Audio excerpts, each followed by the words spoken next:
예, 안녕하십니까. 더불어민주당 국민소통위원회입니다. 10시 8일 화요일 민주파출소 현황 및 대응 브리핑을 말씀드리겠습니다. 주말간 민주파출소 현황은 2월 18일 9시 기준으로 1693명이 방문하였고 634건의 제보가 있었습니다. 주요 제보 내용으로는 문형배 재판관의 자택을 대상으로 한 시위가 계속되는 가운데 여중생 음란물이라는 명백한 허위 사실이 적힌 인쇄물이 제작 배포되었습니다. 또한 이를 평화집회로 포장하여 참여를 유도하는 선동글 게시가 확산되고 있습니다. 헌법재판소 공보관 중국 국적설이라는 허위조작 정보도 유포되고 있습니다. 2월 17일 헌법재판소 이진 공보관의 출생지를 중국어로 조작한 나무 위키가 작성되었고, 이 내용이 디스인사이드 미국 정치 갤러리와 국민의힘 갤러리를 통해서 무차별적으로 확산되었습니다. 이후 더퍼블릭이라는 언론사가 이를 기사화하는 등 심각한 상황이 벌어지고 있습니다. 유튜브 김채한 전 국가공무원 인재개발원 원장은 헌법재판소 내부에 중국인이 4명이 포함된 조정 TF가 있다는 주장을 붙들였고, 이를 근거로 헌법재판소와 대한민국이 중국 공산당에 의해 장악당했다는 음모론이 극우 커뮤니티와 유튜브를 통해서 빠르게 확산되고 있습니다. 부정선거 음모론도 다시 고개를 들고 있습니다.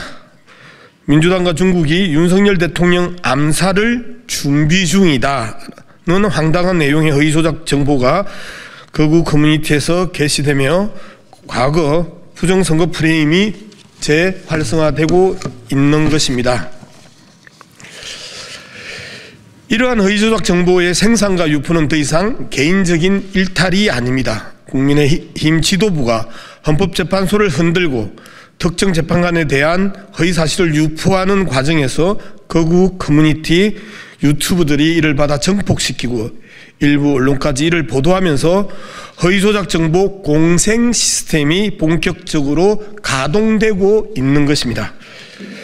국힘과 극우 커뮤니티 일부 유튜브와 언론이 허위조작 정보라는 거대한 공작망을 통해 헌법재판소를 위협하고 대한민국의 헌정 질서를 뒤흔들고 있는 것입니다. 민주파출소는 허위조작 정보의 조직적 유포와 선동에 대응하기 위해 지속적으로 모니터링하고 있습니다.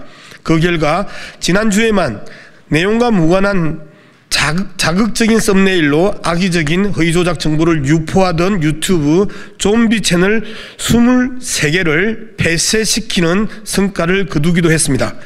더불어민주당은 민주주의와 헌정 질서를 지키기 위해 허위조작 정보와 끝까지 싸우겠습니다. 국민 여러분께서도 민주파출소에 적극적으로 제보해 주시고 허위조작 정보에 현혹되지 않도록 함께 경각심을 가져주시기를 부탁드립니다. 네, 국민의힘 거짓말 시리즈 14번째 발표 드리겠습니다. 국민의힘 나경원 의원은 17일 기자회견에서 다음과 같은 주장을 펼쳤습니다. 당선 직후부터 178회 대통령 퇴진운동, 대선 불복, 29번의 탄핵, 23개의 정쟁 입법 독재, 예산 독재에 이르기까지 이들은 오로지 이재명 개인 범죄 방탄, 이재명 대통령이 만들기라는 정략적 목표를 위해 국정을 마비시키고 민생을 외면했다라고 이야기를 했습니다.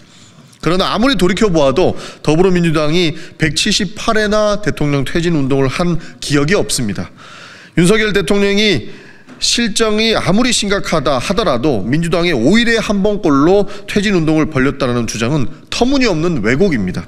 오히려 민주당은 민생을 살리기 위한 입법활동과 정책 추진에 집중해 왔습니다. 또한 나 의원의 발언 중 이재명 대통령 만들기라는 표현 역시 어불성설입니다. 민주당이 차기 대선에서 정권 교체를 목표로 하는 것은 지극히 당연한 정치적 활동이며 이를 문제 삼는 것은 정치의 기본 원리를 부정하는 것입니다. 국민의힘은 그렇다면 다음 대선에서 대선 후보를 내지 않겠다라는 것입니까? 진정으로 국정을 마비시키고 민생을 외면한 것은 다름 아닌 윤석열 대통령과 국민의힘입니다. 불법 비상계엄까지 발동하여 현 상황을 만든 장본인은 윤석열 정권입니다. 나경원 의원께서는 남 탓을 하시기 전에 윤석열 정부와 국민의힘이 대한민국을 어디로 끌고 가고 있는지를 스스로 되돌아보기를 간곡히 요청드립니다. 다음으로 국민의힘 거짓말 시리즈 15번째 발표도 바로 드리겠습니다. 국민의힘 권성동 원내대표는 지난 2월 11일 국회 교섭단체 대표연설에서 다음과 같이 주장했습니다. 노랑본투법은 불법 파업을 조장하여 산업 전반을 난장판으로 만들 것이다. 그러나 이는 명백한 사실 왜곡이며 노동자를 기만하는 거짓 주장입니다. 첫 번째, 하청 노동자가 원청과 교섭할 권리를 보장하는 것이 어떻게 불법 파업을 조장하는 겁니까?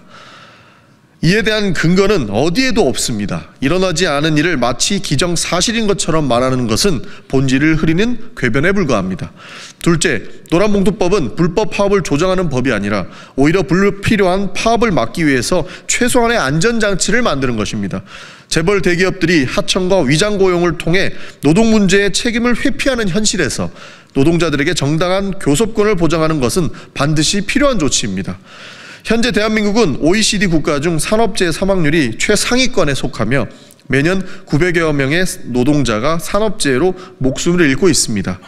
2018년 24살의 청년 김용균 씨가 위험의 외주화로 인해 목숨을 잃었던 비극을 우리는 기억해야 합니다. 더불어민주당은 노동자의 정당한 권리를 보호하고 억울한 죽음이 반복되지 않는 사회를 만들기 위해 적극적인 입법 활동과 제도 개선에 최선을 다하겠습니다. 이상입니다. 감사합니다.